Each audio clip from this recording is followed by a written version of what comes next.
अस्सलामु अलैकुम वरहमतुल्लाह। मोहतरम दोस्तों, जुमा का बाबरकत और मुबारक दिन है।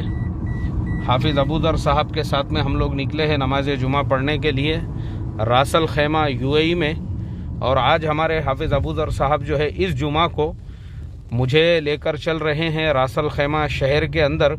वहाँ की जो जामे मस्जिद है वहाँ पे एक बांग्लादेशी इमाम साहब है जिनकी क़िरात कुरान जो है माशाअल्लाह पूरे रासल खैमा के अंदर मशहूर व मारूफ़ है। लोग दूर दूर से उनके पीछे नमाज़ पढ़ने के लिए आते हैं। तो चूँकि पिछले जुमा को हमने जो नमाज़ पढ़े थे वो जामा मस्जिद देखो पीछे जा रही है, आप देख सकते हैं पीछे उसके मनारे नज़र आ रहे हैं। ये हमारी पिछले जुमा वाली जामा मस्जिद है।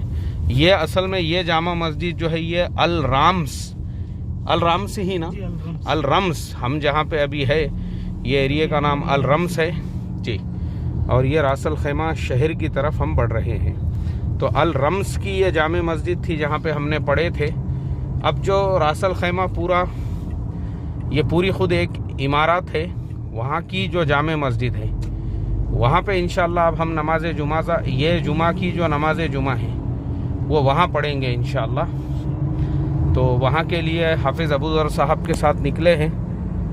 और मैं आप तमाम लोगों को हाफिज़ अबू ज़र साहब के बारे में एक बात बता दूं कि माशाअल्लाह इन्होंने जो है हमारे पीर हमारे शेख क़ारी सिद्दीक़ अहमद साहब बांदवी रहमतुल्लाह अलैह का जो इदारा है वहाँ से इन्होंने हिफ्ज़ कुरान मुकम्मल किया है माशाअल्लाह। ये बड़ी सआदतमंदी की बात है और मुझे बड़ी ख़ुशी है इस चीज़ की कि माशाअल्लाह हाफिज़ अबू ज़र साहब जो है इनकी पैदाइश इधर यूएई की ही है और उसके बावजूद जो है इन्होंने हिफ्ज़ कुरान के लिए भारत का सफ़र किया, वो भी उत्तर प्रदेश इतने दूर यानी बांदा, और वहाँ जाके इन्होंने जो है माशाअल्लाह हिफ्ज़ कुरान की सआदत हासिल की। है बहुत बड़ी बात है माशाअल्लाह।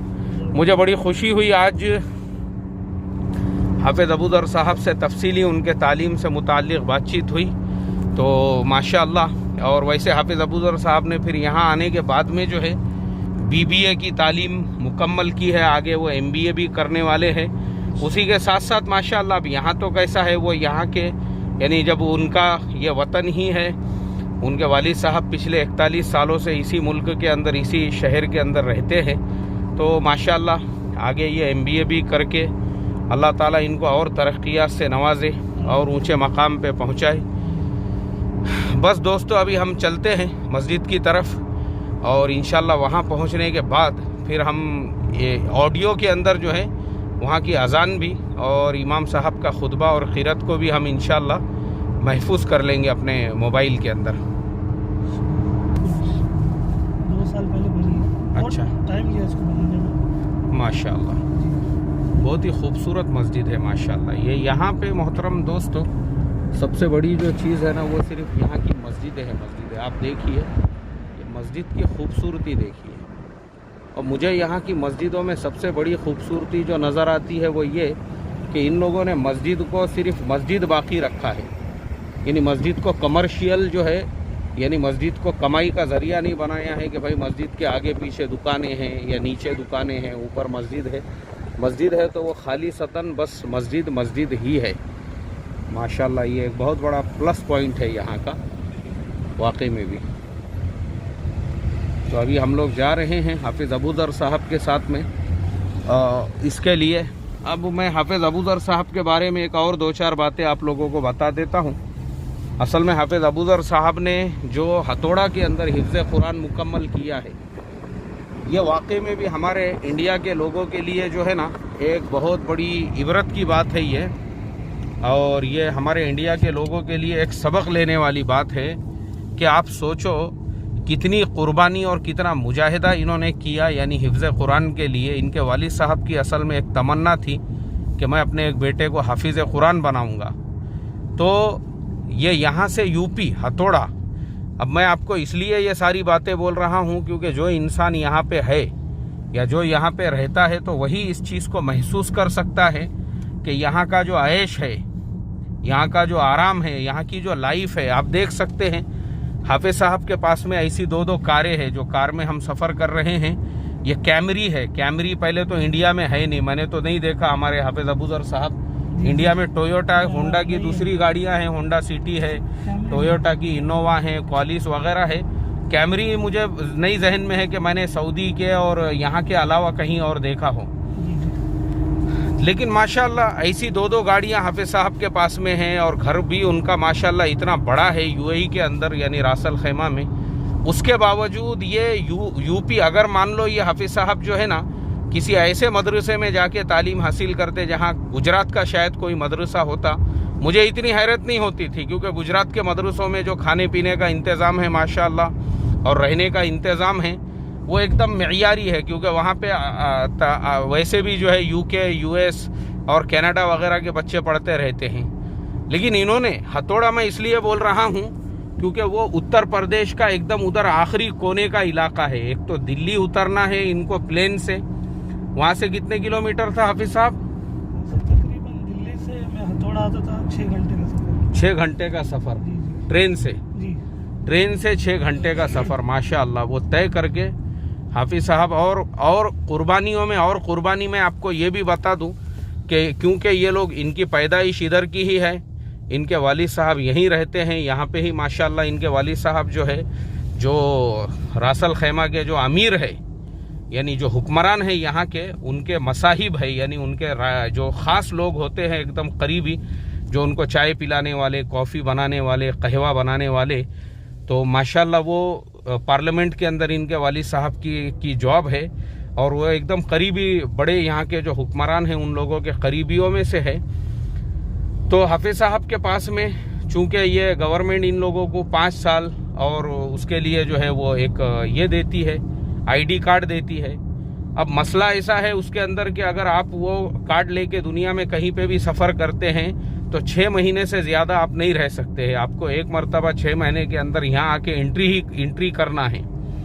तो हाफिज साहब हाफिज कुरान बनने के लिए जब इंडिया गए तो उनको हर 5.5 महीने के बाद एक मरतबा यहाँ आना पड़ता था, सिर्फ और सिर्फ अपने कार्ड के यानी ये बताने के लिए कि मैं इस मुल्क के अंदर हूँ बोलकर, सिर्फ वो वेरीफाई करने के लिए। आप सोचिए कुर्बानी जो है ना हिफ्ज़ कुरान के लिए माशाअल्लाह इन्होंने जो दी, 5.5 महीने में एक मरतबा बोले तो वो 50,000 रुपये का ख़र्चा है। वहाँ से यहाँ आना, फिर यहाँ 8 दिन रहना, फिर वापस जो है वहाँ पे जाना। ऐसा तुमको हर 6 महीने में करना पड़ता होगा हाफिज साहब? 6 महीने में जी। तो माशाल्लाह ये इनकी कुर्बानी है। और यहाँ पे मैकडोनल्ड जगह जगह पे है, आप देख सकते हैं। यहाँ पे बर्गर किंग जो है कदम कदम के ऊपर है।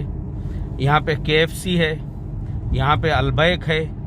यहाँ पे जो खाने पीने वगैरह वगैरह है एकदम ब्रांडेड चीज़ें यहाँ पे मिलती है, यानी डुप्लीकेट का तो सवाल ही नहीं पैदा होता।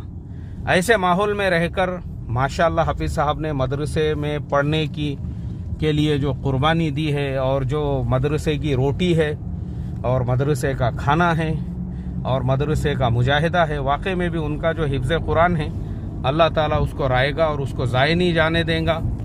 वो मेहनत को भी राएगा और ज़ाय नहीं जाने देगा। और उनके वालिद साहब की भी जो कुर्बानियाँ हैं अल्लाह ताला उसको भी राएगा और ज़ाय नहीं जाने देगा, बल्कि अल्लाह ताला जो है दोनों जहान में इनको, इनके वालिदैन को और ख़ास तौर पे इनके नानी का मैं तज़किरा करना भूल गया। नानी जो है इनके, वो वाकई में भी मैं समझता हूँ किसी वलिया से कम नहीं है, क्योंकि मैं उनके साथ में हूँ 8 दिनों से, तो मैं खुद देख रहा हूँ उनकी तहज्जुद कभी क़ज़ा नहीं होती और तस्बीह है उनके पास कम से कम 1000 दानों की। वो हर खाली वक्त में उसके ऊपर तस्बीह पढ़ते रहते हैं। और उसके अलावा यहाँ पे जो है वो बच्चों को भी पढ़ाते हैं, यानी उनके पास में महल्ले के जो बच्चे हैं, जो माशाल्लाह हमारे जो इंडियन लोग यहाँ पे रहते हैं, उनके बच्चे भी जो है उनके पास पढ़ने के लिए आते हैं। छोटे छोटे बच्चों को जो नानी है वो नूरानी कायदा पढ़ाते हैं, कुरान करीम पढ़ाते हैं। बड़ा काम जो है अल्लाह ताला उनसे भी यहाँ पे ले रहा है। वो भी बहुत दीनदार है माशाअल्लाह, और उन्हीं की दुआएं हैं जिसकी बरकत से अल्लाह ताला ने जो है इनको हिफ्ज़ कुरान के लिए कबूल किया था। तो अल्लाह रायगा नहीं जाने देगा इंशाअल्लाह तमाम लोगों की कुर्बानियों को और मेहनतों को और मशक्क़तों को।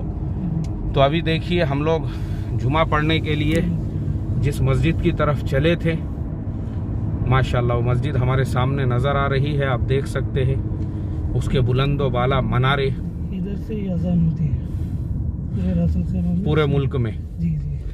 माशाअल्लाह। इसमें अजान देते हैं, पूरे रासुल खेमा में सुनाई देता है सारे मस्जिदों में। जी जी। पहले था अपने अपने मुअज्जिन, कोई वक्त के पहले दे दिए, कोई वक्त के बाद दे दिए। अच्छा, जी, ये बेतरतीबी हो रही थी, समझो। बेतरतीबी हो रही थी, कोई वक्त के पहले जमात खड़े नमाज पढ़ा दे रहे। अच्छा, वो अपना इंडिया वाला जो तरीका है, इसको औकाफ बोलते हैं। यहाँ पे सारे इमामों का पहले इम्तिहान लिया जाता है। अच्छा, मस्जिद में उनको वो करते हैं। जी जी। देखो भाई, वजारतुल औकाफ का ऑफिस अभी पीछे गया, हाफिज साहब ने जो हमको बताए। तो वजारतुल औकाफ की खासियत ये है कि जब किसी मस्जिद के अंदर किसी का सिलेक्शन होता है तो पहले उसको यहाँ पे ट्रेनिंग दी जाती है, उसका इम्तिहान लेते हैं, उसको बताते हैं। और ये जो एक अजान वाला सिस्टम भी हाफिज साहब बता रहे, वो इसीलिए यहाँ पे आया क्योंकि यहाँ पे भी अपने इंडिया पाकिस्तान के जैसी भाईगिरी शुरू हो गई थी मस्जिदों में, जिसके जब दिल में आया वैसी अजान दे रहे, वैसी जमात खड़े कर रहे। इसके लिए गवर्नमेंट को फिर ये पूरा निज़ाम अपने हाथों में लेना पड़ा। देखिए, अब यहाँ पे हम पार्किंग में आए, एकदम सिस्टमेटिक तरीके से। इसे कहते हैं मुसलमानों की मस्जिद, मुसलमानों की पार्किंग, मुसलमानों की कारें। अपने यहाँ पे भी मस्जिदों के बाहर लोग पार्किंग करते हैं। अब मुझे बताने की ज़रूरत नहीं है वो पार्किंग कैसी होती है, आप खुद उसका इमेजिनेशन कर सकते हैं। ये भी देखिए पार्किंग है, मुहज़्ज़ब तरीके से लोग कारों में आ रहे हैं और एकदम सिस्टमेटिक तरीके से अपनी कारें। यहाँ पे कोई भी इंसान, किसी की मजाल नहीं, हिम्मत नहीं है बेतरतीबी के साथ में जो है वो अपनी गाड़ी को यहाँ खड़ा कर सके।